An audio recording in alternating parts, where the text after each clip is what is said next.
Hello everyone, welcome back to customcomputing.ca, where we still don't have a website because we don't have enough time, but we're still doing mods in the meantime. Anyways, it's been a long time since I did an update. A lot of reasons as usual. I'd like to know from you guys if you prefer if I had shorter videos and not as long between updates, or continue with the long videos and obviously a little bit of span between updates.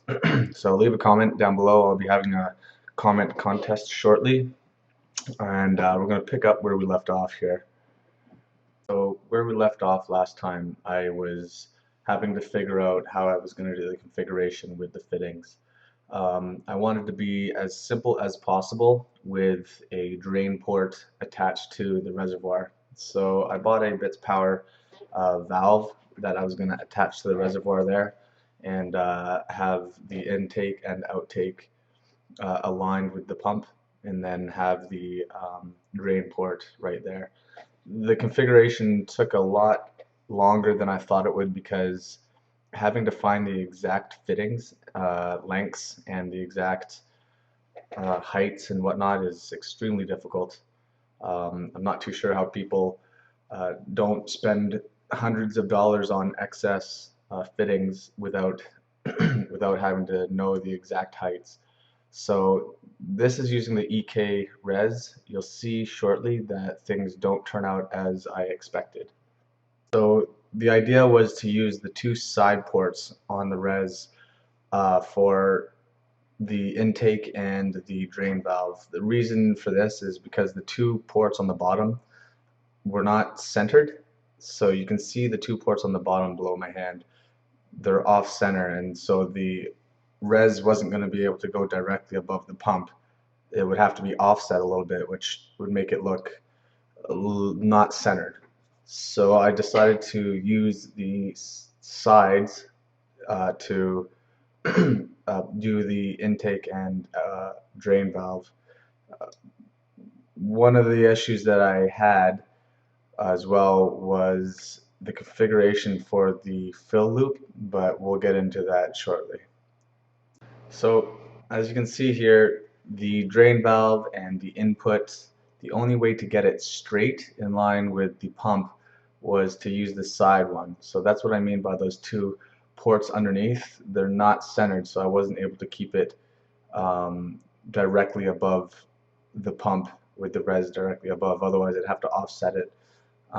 Also, if I offset it, it's not centered and it just doesn't look that good. So I figured this was the best way to do the configuration. It looks a little clunky, and as well, we'll get into that shortly after I attempt to do this. At first, I wanted to do the easy straight portions first, obviously.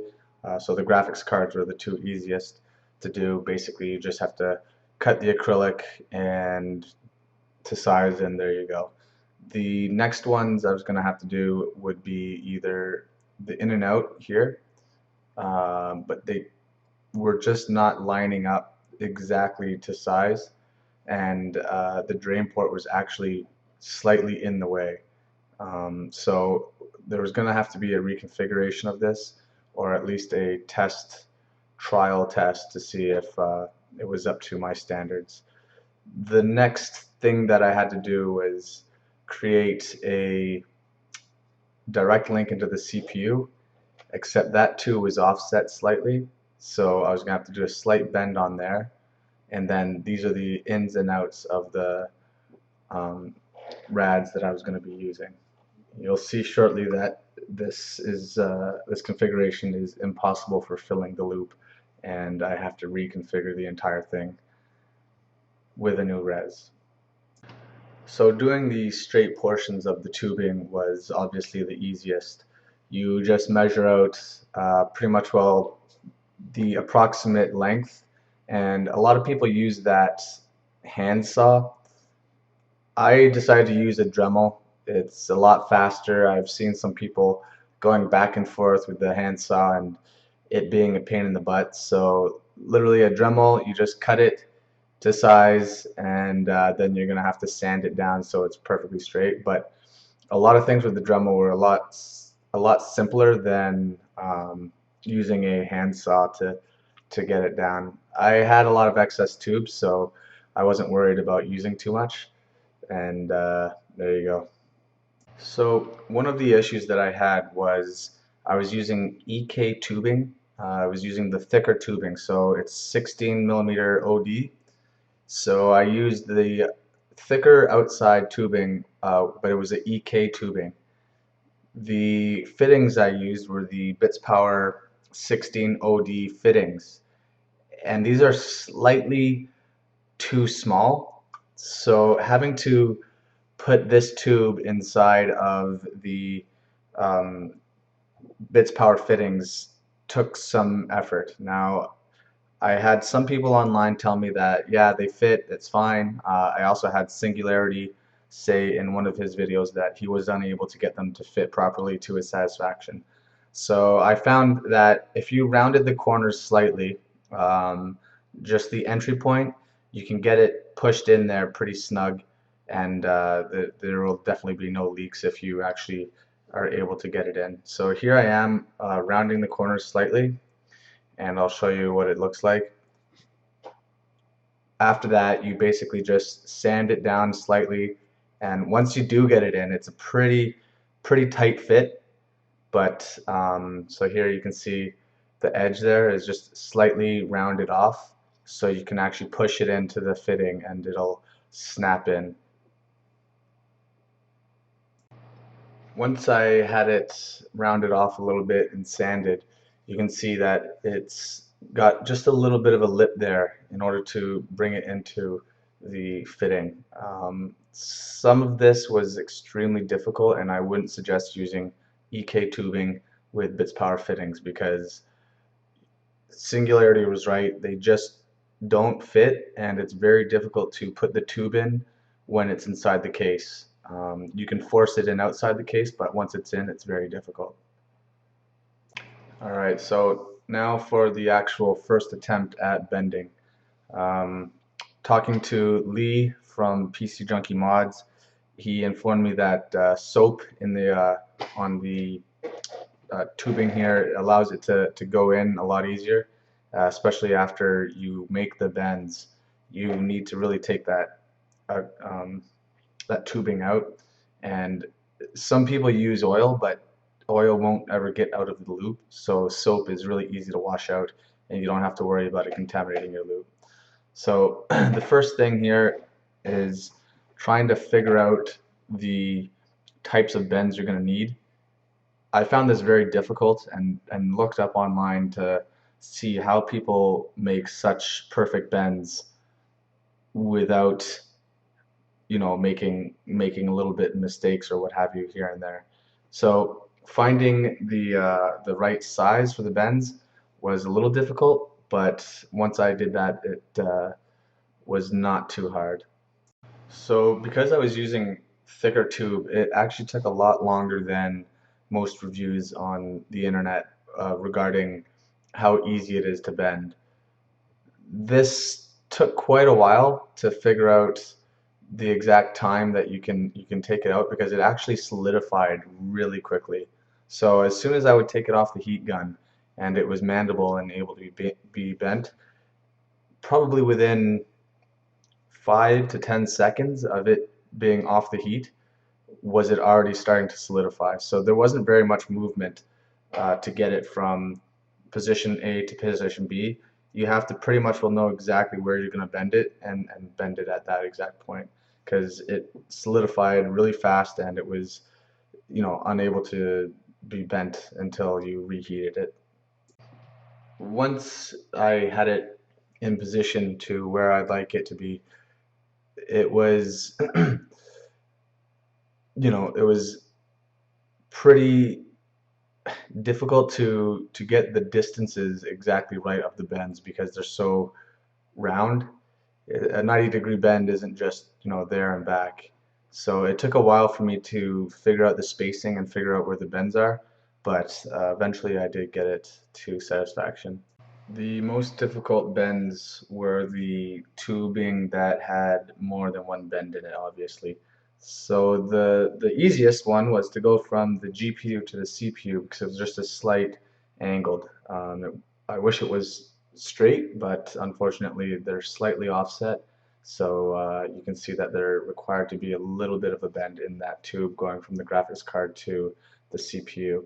The next one was going from the CPU up to the radiator, and this was a lot more difficult to do. It was even more difficult than the spacing and the angles. It was very, very time consuming. So here I am filling up the loop, and you're going to see the issue that I was referring to earlier. So the fill port, I used a T section to fill it up, and that's not going to work because there's only one entry. So I'll never actually be able to get the reservoir fully topped off with this configuration. You need to have more than one um, entry level to the res in order to top it off like this. As soon as that tube was filled on the right hand side there, I couldn't cut off the valve on the tubing side. So it was never going to be able to be fully filled with this configuration. And my mistake, not thinking this ahead, but as soon as that was filled, I wasn't able to take the tube off because it would just come on out the other side. So after realizing this stupid mistake, I was forced to buy a new reservoir, and this reservoir was the Bits Power Gold Edition, which I like a lot more, and it goes with the build a lot better. So after I replaced it with the new reservoir, as you can see there on the right hand side, I put in the pastel black. Now, unfortunately, the pastel black wasn't actually a black. It seemed to be a bluish tinge. So I ended up buying the concentrate to see if that would fix it, and unfortunately, that still didn't fix it. I talked to Mayhem himself, and he actually said he was going to send me a dye to change it to as black as it can get. Essentially, it's hard to get it the correct color. This was just not quite the black I was looking for, and so I was required to pretty much drain the loop, clear it out, and try again. So here you can see its new configuration. The res is directly above the pump, and there's a direct tube to the GPUs and moves up directly into the CPU. The only issue at this point, like I said, was the coolant just wasn't the color I was looking for. It's a bluish slash purplish hue. I took this time to, while I was waiting for the package, I took this time to dismantle the CPU, drain the loop, and I wanted to polish the CSQ CPU block while I waited. I really like this reservoir a lot more than the previous one. I had the EK one. This is the Gold, BitsPower Gold. Uh, Definitely works a lot better with the build. It's a little bit bigger and a lot simpler. So direct link into the pump, GPU, CPU, RAD1 into RAD2, and back into the reservoir. So this looks fantastic. We just need to wait for some black coolant. So in the meantime, we're going to dismantle and anti-frost the CPU block. So I looked up online how to anti-frost the CPU block. The clear CSQ that I had only had the sides frosted, but I wanted to take off the silver EK logo and make it completely clear. A lot of the people say that you just need to sand down with 1000 grit, uh, 1000 grit sandpaper, and then apply a polish. But I did find that if you just actually polish it, um, There I took off the CPU cover, but you can see some scratches. So basically all we had to do was polish it, and the side frosting and the scratches would be gone. The polish that I ended up using was the Novus Fine Scratch Remover. I saw a tutorial on how to get rid of the frosting, and essentially all you have to do is you place this on, wait for it to dry, and then you can use a buffer, or I used in this case a Dremel bit with the heading of a buffer wheel. So it came out great. It removed any blemishes that had occurred when I was trying to um, take off the badge, and the siding, even though you can't really see them, the siding comes out nice and clear even without sandpapering it. So I'm sure if you did the sanding method, it would work as well. I found that polishing it without any sand was sufficient for my liking. It is only the sides, it's not the full block. It's just the sides that are frosted on this CSQ design. So I felt that this was more than sufficient for the viewing angles that you're going to be able to see with the LEDs in there. Once I had finished that, I had to refill the loop and clear it out. So we just used some distilled water to clean out the loop, fill it up, and we're going to actually boot it up for the very first time. So here we go. For the first time ever, it's finally booted up. Windows 8.1, all the temps are there. I'm still waiting on the custom sleeving, so you'll be able to see that there's crappy sleeves there. This is the Avexor RAM that I bought. Extremely expensive, but well worth the money. It's LEDs look awesome in the build. Obviously, the sleeving here, don't worry about it. It's going to be all custom designed by uh, Lee from PC Junkie Mods. There are two LEDs in the top graphics card, and there's going to be two more on the bottom one. I'm also going to be getting rid of the SLI bridge and putting a custom bridge in there. Now, again, this isn't doing it justice at all. The lighting is way better than this camera is allowing me to show. Once I have the custom sleeving, I'm going to do a video of the benchmarks, the final product, as well as high-res pictures, professional pictures, and everything. So the things that I'm waiting for is the SLI bridge, the LEDs for the GPU and CPU blocks, the black coolant from Mayhem's to turn that into black, as well as actually I think that's it. So just a couple LEDs, the black coolant, and the sleeving is all that's left for this puppy to be finished.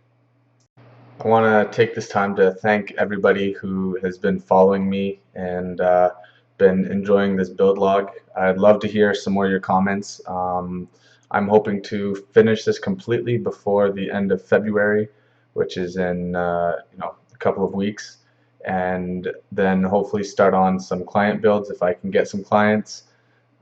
This has been a long time coming, and I'm so happy to finally see it boot up. See the actual working product. Everything works fine. Nothing got damaged in the year of building it, and it's pretty much what came out exactly as I wanted. So we have a few things left to do before the end of it, but it looks beautiful right now. Please leave a comment and subscribe, and let me know what you think.